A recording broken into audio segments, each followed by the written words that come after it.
Good morning, everyone.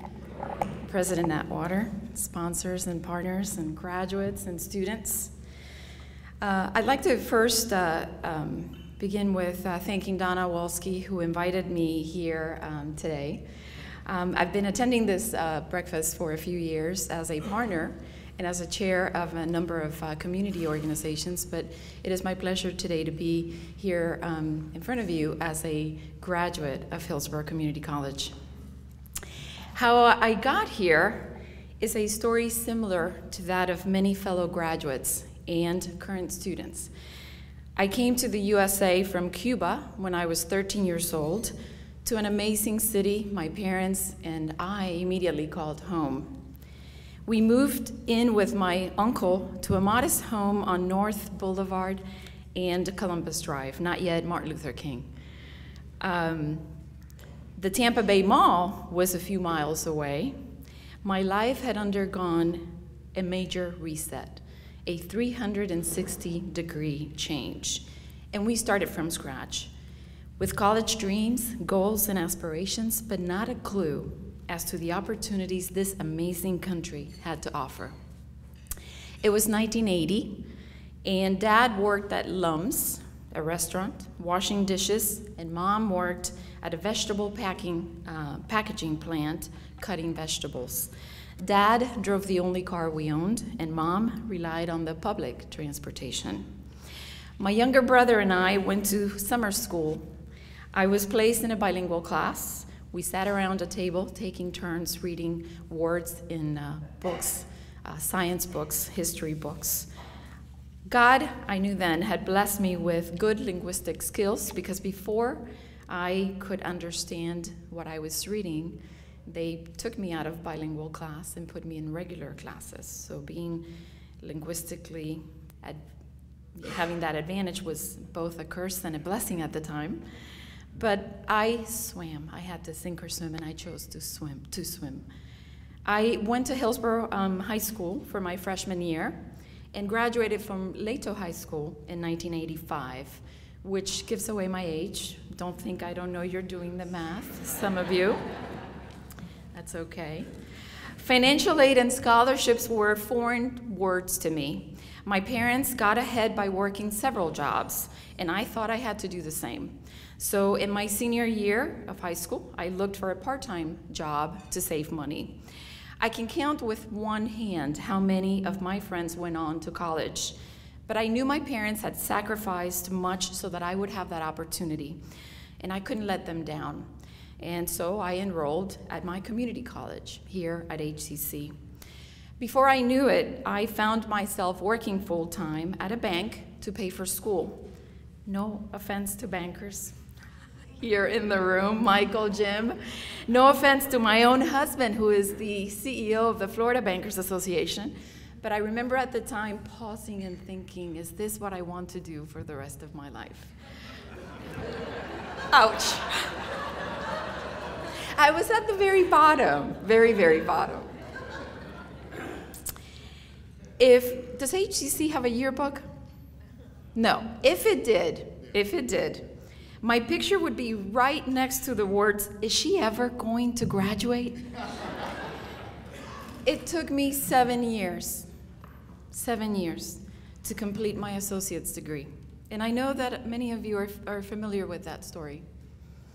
I was working to support my family, like our current student, and the reason why he couldn't be here.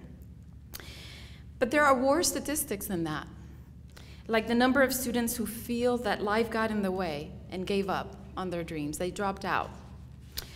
Or the students who never came because they thought they couldn't afford it.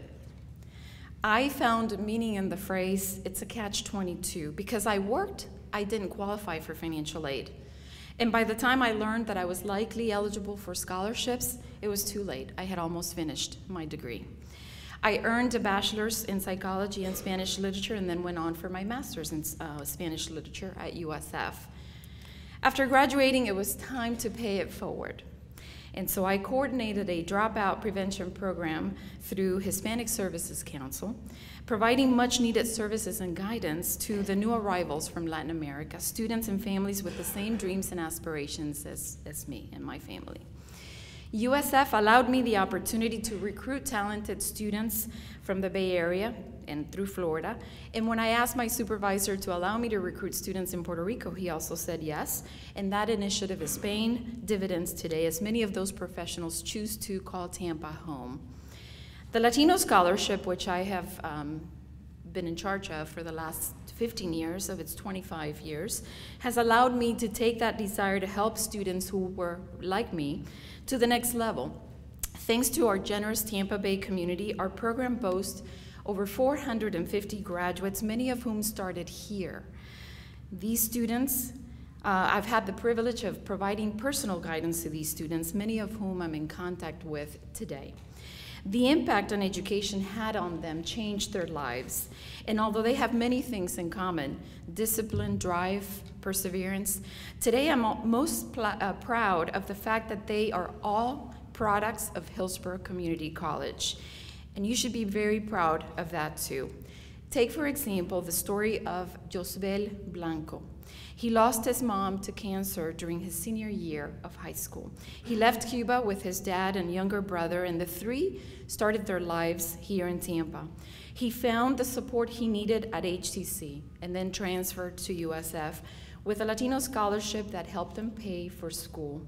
He graduated in 2011 and was admitted into UF's School of Dentistry. He is currently Dr. Josbel Blanco, and this institution was the springboard that propelled him to that success he now enjoys. Steven Bardales dropped out of high school. Most teachers had given up on him. Worse, he had given up on himself. He hung out with the wrong people, he got in trouble with the law, and became homeless. Until one teacher talked to him about an alternative program, and he set out to prove everyone wrong. He found an environment he needed, the environment he needed to thrive and stay on track here at HCC.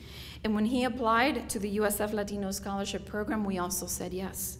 And this young man is forever grateful for second chances, for the generosity of donors like many of you in this room, and for the support institutions like HCC and USF provided. Today, Steven Bardales is a graduate of Northeastern University School and is a successful attorney. The third one is me.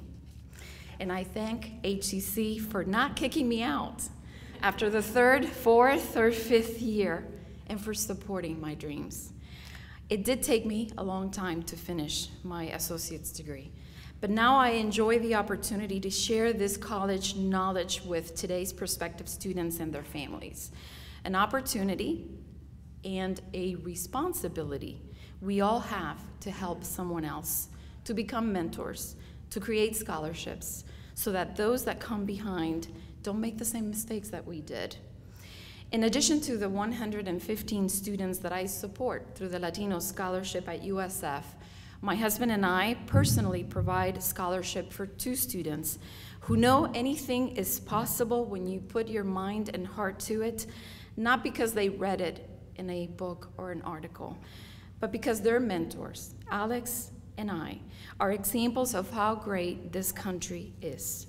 A country where a 5-year-old immigrant boy can become the first Hispanic CEO of the Florida Bankers Association, and a 13-year-old can become a role model for hundreds of students who, like me, share one dream, the dream of attaining a college degree. I thank HCC for being that first step of making those dreams come true, and I encourage all of you to continue to support others through scholarships and mentorships. Thank you so much.